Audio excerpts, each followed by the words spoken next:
If I had to start from scratch today and get ripped again in 2025, I wouldn't waste my time doing what most people are still doing. I wouldn't spend hours on a treadmill, I don't have time for that. I wouldn't try every new fad diet that pops up on social media, and I definitely wouldn't destroy my work performance by starving myself, cutting carbs and going through my week like a zombie just to look lean for a week before gaining all the body fat back. See, I know exactly what this cycle feels like. My first ever diet was done so badly, I ended up gaining 18 pounds the week after my first photo shoot. You want to look and feel like an athlete, but you've got a career, a family and responsibility. You don't have the luxury of training like a college kid with nothing else to do. You've got meetings to crush, clients depending on you, and a reputation to uphold. And that means your approach needs to be efficient, effective, and sustainable. So if I had to get ripped again this year, here's exactly what I would do. The same playbook I would follow if I woke up tomorrow out of shape, soft around the edges and not feeling like myself. This is our system that helped me and dozens of professionals go from tired and overworked to looking like athletes while actually performing better at work. And the truth is, most people fail because they don't build their body around the same principles they build their career on. Strategy, changing the plan based on data, and consistency. Once you apply those rules to your fitness, the whole game changes. So let's break it down. Step 1. Dialing in your nutrition without destroying your social life. Obviously, the first place I would start if I had to get ripped again is food, and especially busy people need to mostly rely on this lever because it's the most time efficient way of doing it. And I don't mean starving myself or cutting out entire food groups. The truth is, most professionals who try to get lean fail right here because they follow rigid and restrictive diets that work for 3 weeks but collapse when life gets busy. If you're a high performer, your body isn't just about aesthetics, it's your engine. So you have to eat in a way that keeps you sharp at work but integrates into your social life while also burning fat. Here's the framework I would use. Protein as the foundation. I would aim for about 1 gram of protein per pound of body weight. This ensures that you keep your muscle mass while losing fat, and it helps you stay full. Think lean meats, fish, other seafood, and fat-free dairy products like Greek yogurt or protein powder. Structuring your eating around your social and travel life. The biggest mistake I see is people rigidly trying to stick to an idealistic meal plan that doesn't suit their lifestyle. I would plan more food for days I'm social or when travel picks up, and I wouldn't be afraid to go more drastic when I live more conventional days. Carbs for fuel.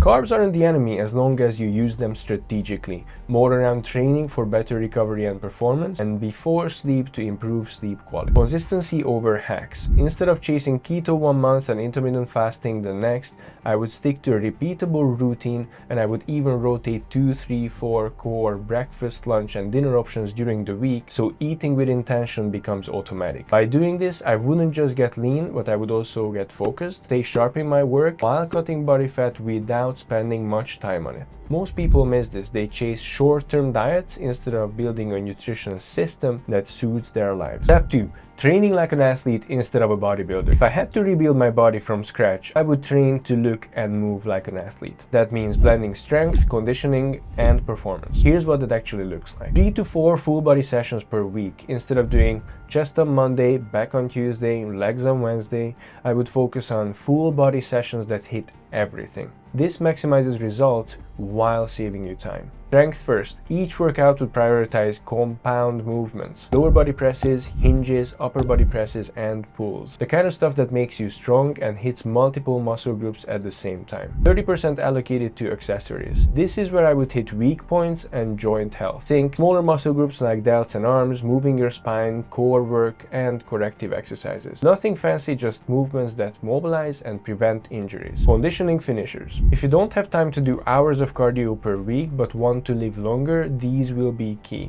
Short bursts like dead tread, interval sprints, or Tabata. Not endless cardio, just 5 to 10 minutes to build some heart health. The reason this works is simple. The body you get from training this way isn't just lean, it's capable. You don't just look like an athlete, you move like one. And that's where most professionals have an edge. You don't need to train like a pro athlete for hours, you need to structure sessions in a way that delivers the maximum return on the time invested. Step 3.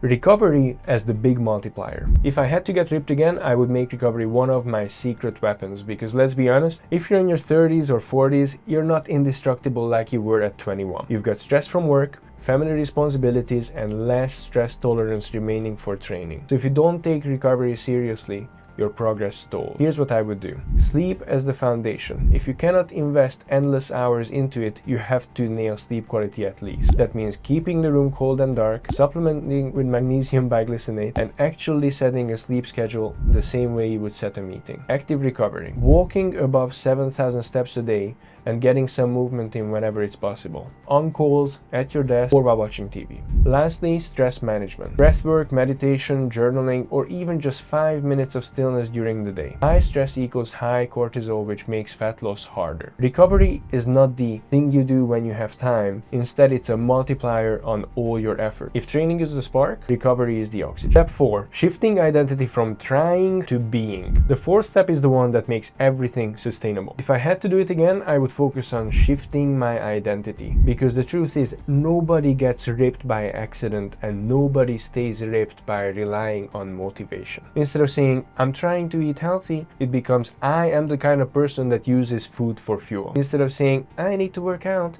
it becomes I am the type of person who trains because it enhances my life. How do you actually build that identity shift? It's with the triple C method. 1. Circumstances. I would make my environment support my goal. I would clear out my kitchen to make temptations disappear. 2. Calendar. I would handle my weekly 3 training sessions like important work meetings. 3. Circle. I would surround myself with people who value health. If the people closest to you don't care or maybe even make fun of you for taking control in your hands, getting the job done will feel impossible. Once you see yourself as the kind of person who moves, eats, and recovers like an athlete, it doesn't take willpower anymore. It's just what you do. Step 5. Iterate with data, not guesswork. Finally, if I had to do it again, I wouldn't wing it. I would treat my body the same way I treat a successful business, managing it based on numbers. Daily weigh-ins. Every morning, after toilet, before eating. Not obsessing over daily fluctuations, but measuring progress across weeks. Progress photos. Sometimes the pictures tell a better story than the scales. Performance tracking. Am I getting stronger? Is my recovery on point? If strength is up and body fat is down, I know I'm on track. Adjustments. If fat loss stalls for a few weeks, I would assess my adherence and maybe drop calories by 100 to 300. If energy drops, I would aid recovery. It's never random, it's always data-driven changes. Think about it like this. Professionals don't build careers on gut feeling. They measure, refine, and optimize. Here's the bottom line. If I had to get ripped again in 2025, I would keep it simple but strategic. Establish a nutrition plan that integrates into my life. Train like an athlete, not just for looks. Recover like it's non-negotiable. Shift my identity and adjust using data. And this is exactly what we do inside of Catalyst Coaching. We help successful professionals between 30 and 50 look like athletes without sacrificing their work or social lives. We cover every piece: nutrition, training, recovery, and the mental frameworks that create lasting transformation. If you want to stop guessing and finally get ripped while still dominating in your career, I will leave a link below where you can apply. This didn't only work for me, it also worked for these clients. But whether you click the link or not, remember this: you have 2 choices. You can keep putting it off, keep telling yourself you will start when things slow down and stay stuck in the same cycle, or you can decide that your body, your energy, and your confidence are worth taking seriously right now. One path leaves you drained and frustrated, the other makes every part of your life sharper, stronger, and more powerful. The decision is yours.